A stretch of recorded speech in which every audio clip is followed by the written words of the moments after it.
Channel 2 English.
Good morning, everyone, to this S&D press conference on the presentation of the second edition of the Progressive Society report, The Great Shift. I have here the short version and the long version, which is distributed in this room. So everybody here, please get a copy. I'm happy to be with our three speakers today to speak on the report and in the initiative.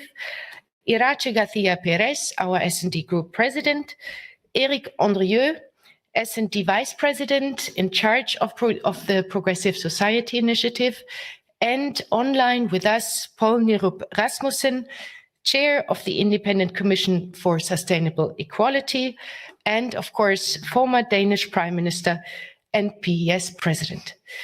With this having said, I hand over to Irache, and then we have these three speeches, and then afterwards, of course, time for your question. Thank you. Thank you, Uta. Good morning, everybody. Hoy vamos a Today, we present an important report for the group and, in fact, for the social and democratic family across Europe. This is the outcome of some very intense work from the Independent Commission for Sustainable Equality. This commission is made up of 25 experts from different fields. They represent different geographical areas of Europe, and this is under Poul Nyrup Rasmussen and Teresa Ribera. Here in the European Parliament, Vice President of the S&D Group, Eric Andrieux, has led this project, and I'd like to thank everyone for this very important project. This is a roadmap for the Great Shift. There's over 300 pages and over 200 proposals for the medium and long term. In the Parliament, we're working on the day-to-day task of legislation, but as a political family, we are involved in a process of reflection to look at a longer term in a coordinated manner in all areas. This is the only way that we can have a holistic vision, but with very specific proposals so that we can head towards more sustainable, fairer, a society with more solidarity, a more human solidarity. We want to put an end, we want to adapt capitalism.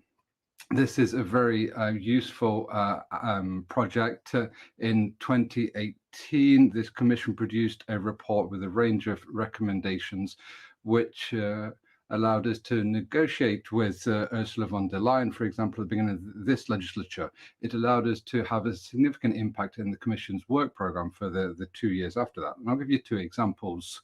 The European Green Deal and climate law, these are now a reality. The Socialist commissioners are responsible for the most progressive policies in the College of Commissioners, and in all institutions, we're working on a daily basis to ensure that we can help set the path for the European Union for the coming years. This new report will help us in the second half of this mandate, and I'm sure it will also have a significant impact for our electoral program for the next elections. And now we are launching a reflection process with our partners, with our parties, and with our activists as well. These are our values: solidarity, equality, social justice, but tailored to the new challenges that we face: global warming and the climate emergency and digitalization. Moreover, in the European Council, the socialist governments are pushing for this as well. And I'll just mention the drive from the Portuguese government for the social pillar, for example. Hopefully this will have more impact over the coming months. Now, some of these aims which are included in the first report are coming closer. For example, reform of the European semester to include UN SDGs.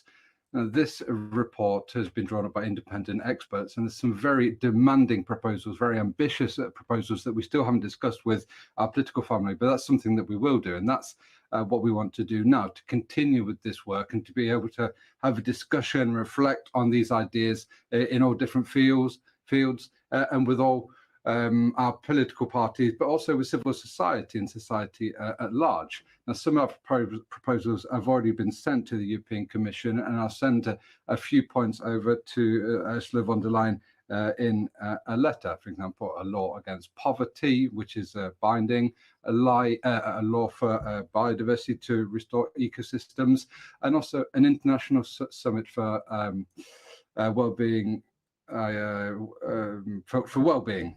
I won't go on much more. You have the full report available to you. We have COP26 in a few days, and we all know that the challenges are significant. For many problems, we need global solutions. We cannot leave people behind. We cannot allow the most vulnerable to be paying for climate policies, but we also need to support farmers and the transport sector as well. So this is why we have to bring all policies together. We have to have an overarching holistic view, and this includes economic governance. So this is what we have: solidarity and coherent view for the future, a great shift which will be difficult, but it is possible. And our political family has the vision, the capacity, the experience, and the confidence to be able to achieve this. Now, by way of conclusion, the launch of this project and this report will be officially launched on the 12th of November in Paris. We will have some open meetings, and we'll have our colleague Ana Hidalgo, who's a candidate in Paris, as well as with other political leaders from the European S&D group. Thank you very much. Irache, Eric, s'il te plaît. Oui, merci. Yes, thank you, both of you. So let me show you this. It's here. It's important because at the end of the day, and now at this time before the press, we want to show the results of a year of work. I'd like to thank the two co-chairs for what you've just heard, Teresa Ribera, who has helped us in this, and the 25 experts who intensively worked on drafting this document. This is a formalization of this analysis. And Marcel, Antoine, our services, etc. And Irache, to yourself, when we decided together to go down this road, it was essential because it was a time that was actually a rethinking of our political family, and what is at stake here is to have elements to analyze and make proposals. So from the introduction, as you heard, the first main stage, and well, from the 12th of November, there will be a major event where our European leaders, progressives, well, it's a bit, they will be there. Irache, I'm sure, can back this up, around Annie Hidalgo, will go into this document and look at the future of these ideas and our ideals and our common work and the work that is at hand for actually to bring about this great shift that Irache just referred to, which is the title of our report. This is an important moment because it is part of work that is not purely philosophical or academic. It's not just the think tank approach that comes up with concepts. This has been, if you like, our roadmap, as you said, and this is a concrete approach. It's something that is politically operational. It's important for our family.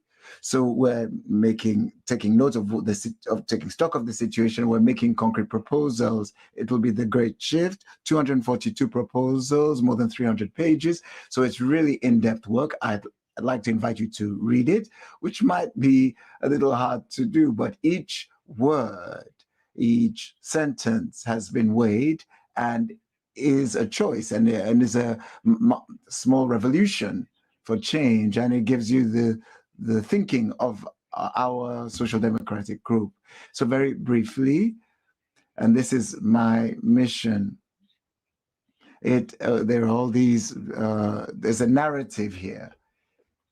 And we work from the taking stock. We say capitalism, which we've had around the world for over 50 years, has become an unfair and economic paradigm. Can we accept 1% of the richest people, I'm talking about Europeans, own over 25% of European wealth at a time when we have 21% of the European population considered living beneath the poverty line? Millions of people. And so this is the same situation we see around the world. 1% of the population of the world has 44% of the global wealth. And as a socialist, as a social democrat, as a progressive, this is something that really concerns us. And this is one of the bases of this. And then if you look at the narrative, and it's really excellent, it must be recalled, we're saying that over and beyond what we have seen, the social crisis, the climate crisis, economic crisis, political crisis, we cannot treat all of these separately. We're talking about a meta crisis. So we as politicians need to have a global vision. We cannot treat all of these differently. That's the first element that you'll see in the analysis.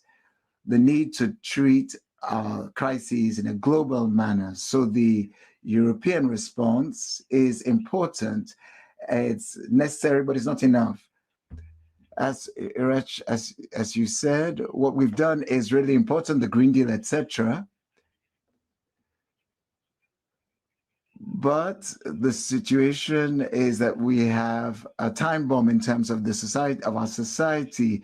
They have not actually measured the impact of these changes on the most vulnerable in Europe. So we need to go further.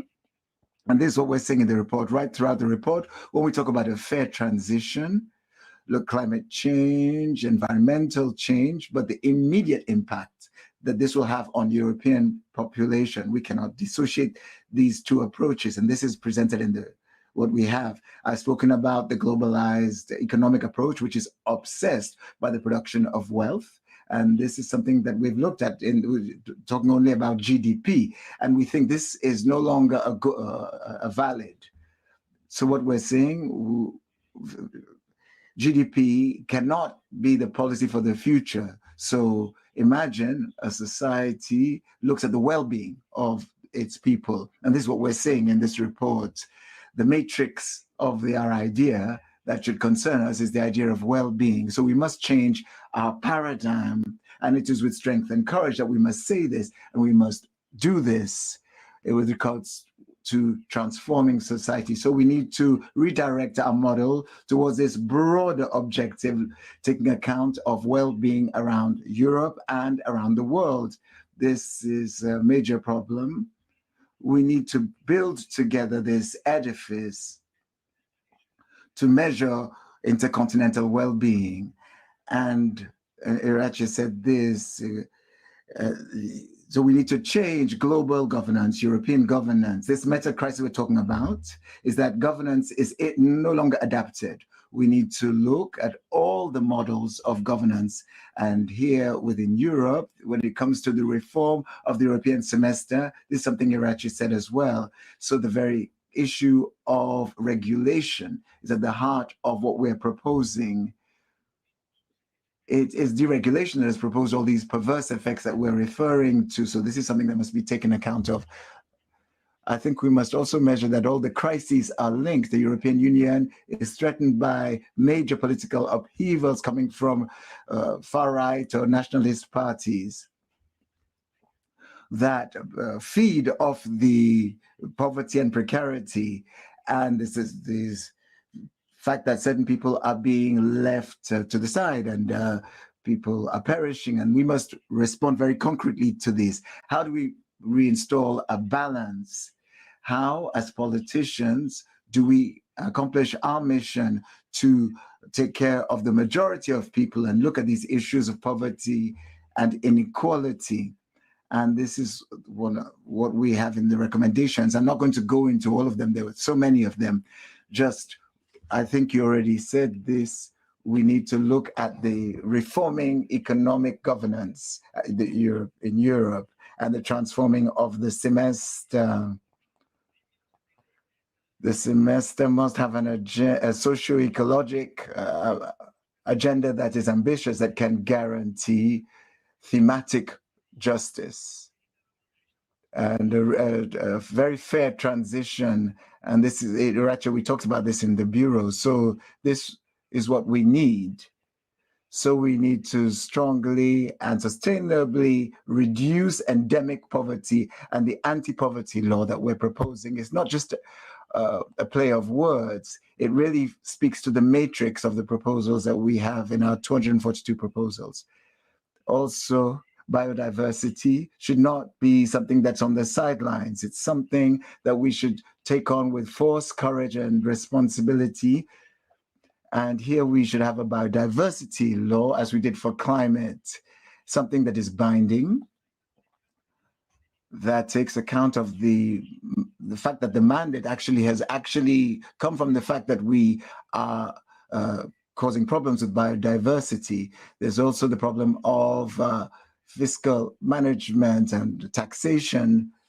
We should really have a wealth tax. And here, because there is a problem of redistribution and tax justice and social justice, and on the global level, the European Union must move into what the EU has been doing with the agreement from the OECD with regards to taxation of big companies. We should look at the future economy of the world connected to sustainable development. It's the only viable way forward, and with a convention with the European Union with regards to responsibility of companies. Companies must take on their responsibility, and our policies and politicians must be vigilant with regards to social and environmental control of companies. This is what we're proposing. And lastly, I think we must demonstrate how European policy can be a powerful tool for social and ecological transformation of the world. At the time that COP26 is starting, I think we should say to this report, and I'm saying this to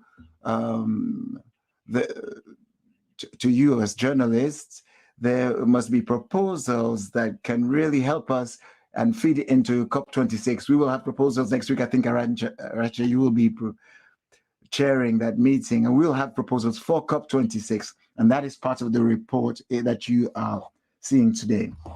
Just an example, today, climate is changing, and private insurance is not enough to deal with the problems that are caused. And we raise the issue in this report. We should have insurance that is similar, climate insurance like we have health insurance. We have more people paying into the system, so we share the cost, so we can guarantee the fact that there's not too much of an impact on the poorest amongst us. And these proposals have been made and they will be presented next week. So I'm sorry I was a bit long, but this is really difficult to summarize this in just a few minutes. It was very dense. Thank you. Eric. Thank you, Eric. To Paul Nyrup Rasmussen, who will join us online. Paul? Can you hear us?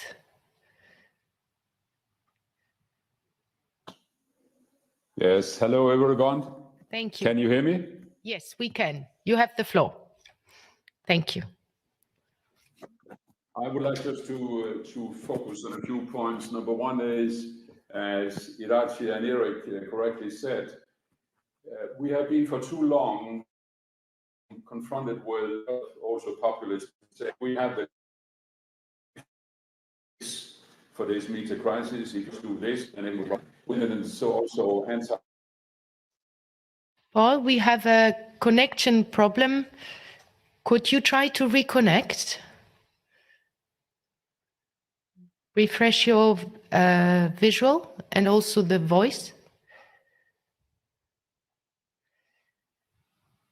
Okay, we will try to get Paul reconnected.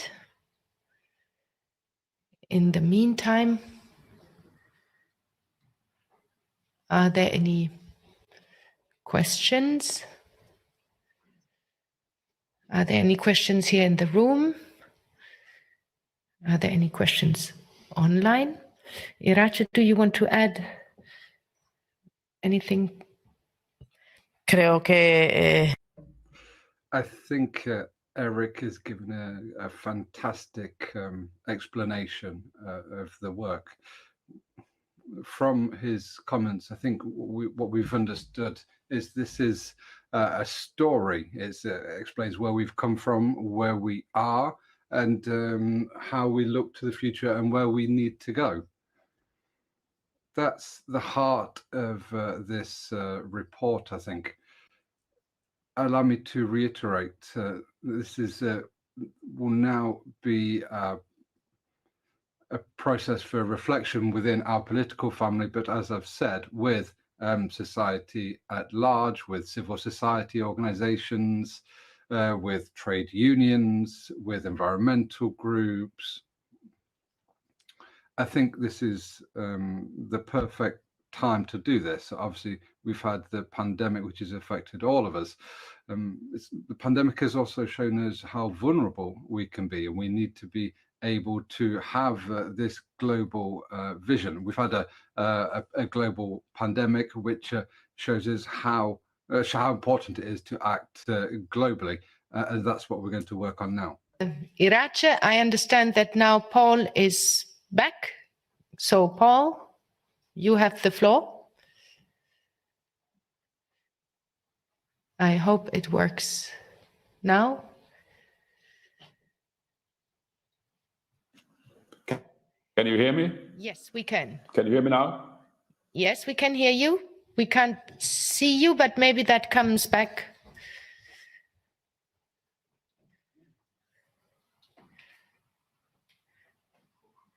Okay. I think then we will give Paul another chance this week to speak to us. So unfortunately, the technical situation doesn't allow this. So we will provide another opportunity for him to present the report with us. So I do not know, Eric, any further comments from your side? To Dedi. Then I'm checking whether we have any questions online. I think that is not the case. Then I would like to thank Iratxe, Eric, and of course Paul for his availability. I would like to thank you all who watched us, and don't forget to read the report. Thank you. Bye-bye.